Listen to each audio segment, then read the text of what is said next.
اللهم بك أصبحنا وبك أمسينا وبك نحيا وبك نموت وإليك النشور.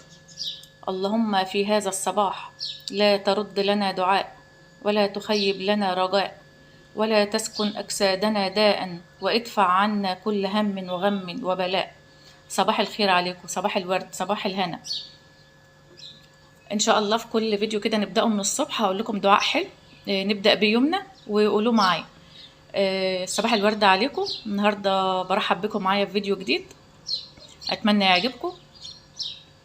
أتمنى اللي بيشوف القناة لأول مرة، معكم أختكم أم يحيى ودي قناتي مطبخ سر الوصفة. أتمنى لايك للفيديو وتدعموني بالاشتراك في القناة. النهاردة بدأنا اليوم من أوله. بدأنا كده بمنظر حلو كده في الطبيعة، طبعا الصبح بدري. هنا بصحى الصبح بدري بيبقى اليوم كده نشاط من أوله، زي ما انتم شايفين الجو جميل جدا. الطبيعة جميلة، السماء صافية، لون السماء يجنن. زي ما انتم شايفين البساطة والجمال. المدينة بتاعتي مدينة صغيرة وجميلة وناسها طيبين، وزي ما انتم شايفين البيوت اللي بالطوب الأحمر، البيوت القديمة. مش بيوت قديمة، اللي هو المنظر ده ما تشوفوش غير في المدن الصغيرة أو في القرى. المدن الكبيرة بتبقى عمارات وأبراج، فالمنظر ده مش بتشاف كتير. فبلدنا جميلة ناسها طيبين، وبلد حلوة وروحها حلوة. أتمنى النهاردة الفيديو يعجبكم. شايفين السما جميلة جدا، كان الصبح بدري السما صافية ومنظرها حلو، عجبتني صورتلكوا شوية. طبعا الجو الوقت بدأ يبرد وعلى دخلة الشتاء بتلاقي يعني حتى هنا كمان بيبقى المنظر جميل والجو جميل. البيوت اللي بالطوب الأحمر دي بتبقى من المطرة لونها، يعني من المية لونها جميل، بتدي كده شكل حلو. والسما طبعا مع الغيوم والكده بتبقى فيه، عارفين الجو الشتوي اللي هو بيحسسك بالدفء الأسري، أو اللي بتحس بفرق بقى كده الدفى بتاع الشتاء وقعدة البيوت والعيلة وكده، فبتبقى جو حلو قوي في الشتاء. طبعا هصور لكم ان شاء الله لما يجي الشتاء بإذن الله. هصور لكم الطبيعة هنا بتبقى جميلة قوي. اتمنى الفيديو يعجبكم النهاردة، واكتبوا لي رأيكم برضو. رأيكم بيهمني، يعني اذا كان الفيديوهات عجبتكم ولا لا، والمناظر دي عجباكم ولا لا.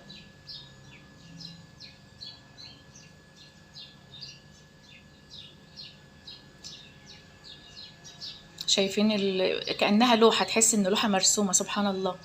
السحابة مع اللون الأزرق حاجة تحفة، والسما صافية حاجة جميلة جدا. أحلى حاجة هنا الصحيان بدري. عموما الصحيان بدري بدي نشاط كده للإنسان، وبيبقى اليوم حلو ما تبدأي من الصبح بدري كده وتبدأي كده نشاط وانت فايقة، أحسن من تصحي متأخر بتحس كده بوخم وتحس إن يوم تقيل عليكي. النهاردة بقى هنبدأ الفيديو كده حاجة بسيطة. طبعا الصبح بدري على طول بندخل على المطبخ، اعمل اول حاجه شاي بلبن، الرضعه اليوميه، كوبايه شاي بلبن. طبعا هنا العلب اللي كنت غسلتها معاكم قبل كده. ده سكر التموين خير بلدنا، عمار يا مصر.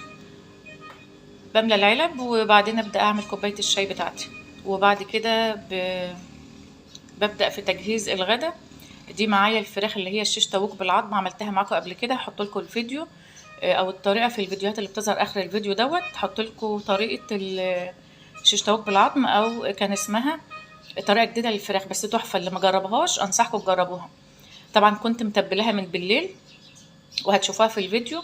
الطريقه دي مميزه جدا للناس اللي عايزه طريقه جديده للفراخ، فعلا تحفه وبتتاكل لاخر قطعه. يعني لو سلقت فراخ او شويتيها بيفض منها، الطريقه دي ما بيفضش منها لو فاض قطعتين للعشاء، وبتخلص في يومها لانها تحفه تحفه. يعني جربوها حتى في العزايم هتعجبكم قوي، وسريعه وسهله، لا هنحتاج فحم ولا هنحتاج شوايه ولا حاجه. هتعمليها بامكانياتك اللي موجوده في البيت وهتطلعيها زي المطاعم وباحلى نتيجه. هنا طبعا الفرخه كنت مقطعاها من بالليل بالعظم. كنا الخميس بالليل قطعتها وتبلتها وعنتها في التلاجة لتاني يوم، فدوت تاني يوم الجمعة الصبح. كنا حوالي كده داخلين على الظهر كده، حوالي الساعة 11 كده أو 11 ونص. فما خدتش معايا ربع ساعة في الفرن أو 20 دقيقة بالكتير قوي.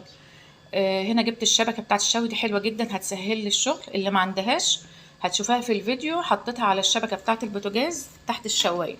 النهارده بقى هعملها بطريقه مختلفه في الفرن الفلاحي، بس بصراحه كانت روعه وادتني نتيجه ممتازه وسهله. هنرص طبعا القطع الفراخ زي ما انتم شايفين، ديت رقبه الفرخه والاجنحه الدبابيس، بس اللي بخلي منها العظمه لان عظمتها خشنه، فالسكينه مش هتنفع تكسرها، فخليت العظمه بتاعت الوراك بتاعت الفراخ، فكده طبعا بقت مخليه، واما بقيه الفرخه كلها بالعظم زي ما انتم شايفين كده. حطيتها في الشبكه وهقفل عليها الشبكه كده. تحطيها لو عندك بوتاجاز حطها تحت الشوايه بالشبكه كده. انا حطيتها في الفرن الفلاحي، الفرن الغاز الفلاحي ده سريع وفرن ناره شديده فبيسوي لي الحاجه بسرعه. هي كانت تقيله يعني، كنت بحاول اشيلها بايد واحده بصراحه ما كنتش قادره، كانت تقيله بس حلوه. كده الشبكه لمت لي الفرخه كلها، ولما عاوزه اقلبها هقلبها مره واحده، مش هفضل اقلبها كده قطعه قطعه واتلسع وكده، لا كده مريحه قوي. جربوها ان شاء الله تعجبكم قوي، واللي جربها ابعتولي في الكومنتات قولوا لي رايكم فيها ايه. الطريقه دي بتاعت المطاعم فمميزه جدا، ما تعمليها في البيت بامكانياتك وتطلعي بنتيجه حلوه هتعجبك قوي، مع شويه رز بالخلطه طبق خضار تاكلي وجبه جميله وهتنفع في العزايم كمان. طبعا الشبكه هنا لازم تحتها صينيه او صاج، هنا انا كنت حاطه صينيه زي ما انتم شايفين. الفرن الغاز الفرن دوت كبير عرض متر، فهو كبير مش صغير، اللي عندي في بورسعيد صغير اصغر من ده بكتير. دوت بياخد صاج كبير من الصاجات بتاعه الحلواني، فانا بشتغل فيه كتير. هو في الكاميرا مش باين قوي ان هو كبير، لكن هو عرضه متر. فهنا أنا كنت حاطه الشبكه تحت صينيه، فطبعا كان بتقع من الصينيه، الصينيه صغيره، فجبت صاج عشان ياخد الشبكه كلها وكل السوائل تنزل في الصاج، ما تنزلش في الفرن وتحرق لي الدنيا، ممكن تعمل مشكله لان يعني الافران ديت نارها شديده وخطر. فحطيتها في صاج. دلوقتي بقى طلعت البلكونه هوا حاجتي واشمس حاجتي، احط فرشه السرير. طبعا احلى حاجه شويه الشمس بتوع الصبح دول، لازم الفرشه نطلعها ونهوي الحاجات كده في الشمس. حتى اللي ما عندهاش بلكونه او شمس حطهم كده على الشباك في الهوا.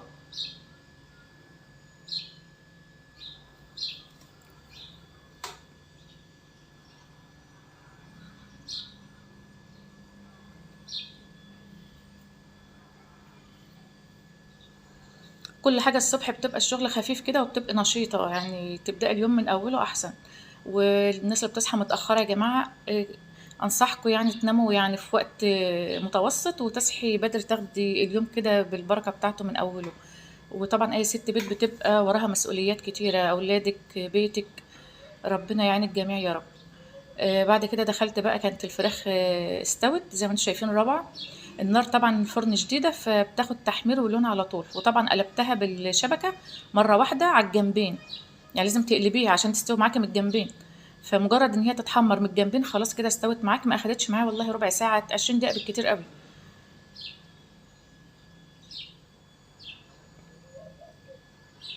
كانت ريحتها جميلة وكانت قلب البيت، وطعمها كمان بيبقى جوسي وطرية، مش بتنشف ولا بتجلد، لا ده تحفة.